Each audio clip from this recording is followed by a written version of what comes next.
Hello, good morning, good afternoon, or good evening, wherever you may be. My name's Tyler. This is Music is Win. Today's topic is going to be on metronomes. So I've gotten a lot of messages from you guys about how do I use a metronome when I practice? Should I use a metronome when I practice? Do you use a metronome when you practice? You talking to me, that's the question that I receive a lot. So the answer is yes, I always use a metronome when I practice.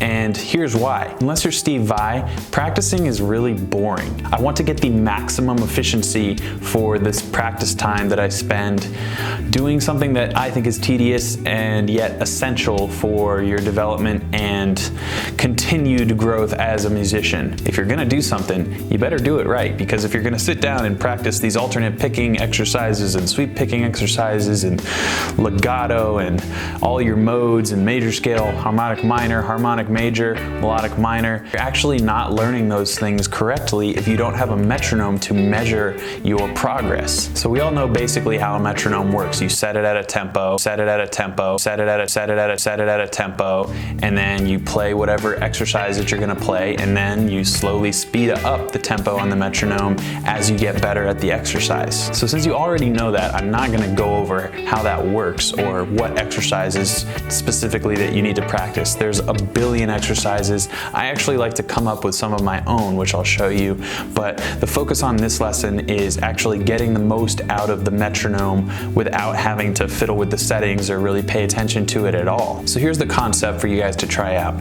Use the same exercise, but vary the rhythms. So I'm gonna turn on the metronome at 60 beats per minute and show you the different ways that I like to vary the rhythms of a given exercise.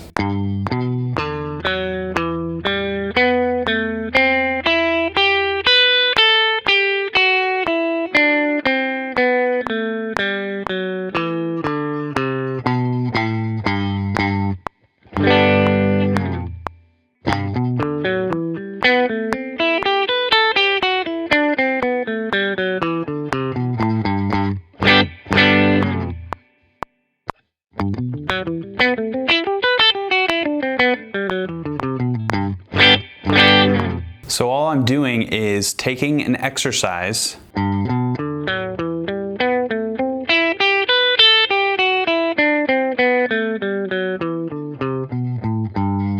and playing it in 3 different rhythms, but it's the same BPM. So instead of just practicing one exercise and then having to go back and adjust the tempo a little bit, keep going back and forth, you have 3 different exercises built into one. So every time you adjust the metronome up, you can practice 3 new techniques, and you'll find out that it's a little bit harder to do certain rhythms depending on the exercise. And like I said, this is just an example exercise. You can apply this to any lick out there. So if you wanted to do a more simplified exercise, maybe you just want to do straight up and down a scale, you can do the same thing.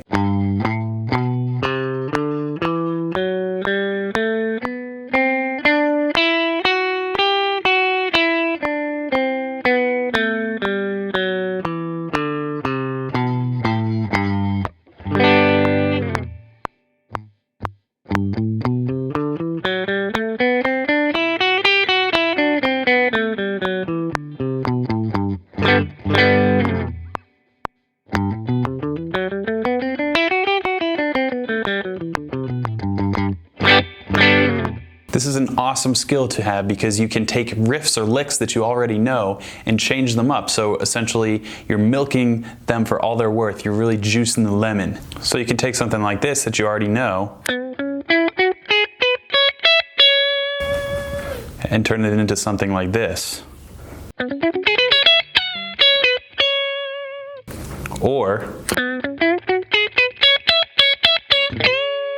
very subtle nuances when you're improvising, of course, but when you are practicing with a metronome, we all know how boring that can get, and you don't want to do it. So if you have some variety to look forward to, then it will help you kind of get over that little hump to really grind and hit that metronome hard every day. And I say every day because you should try to practice every day. I know it seems daunting, but even if you can do like 10 or 15 minutes, that time adds up and your future self will thank your past self for starting today. So I hope you guys enjoyed this vlog on how to use a metronome to its maximum potential. I will see you tomorrow.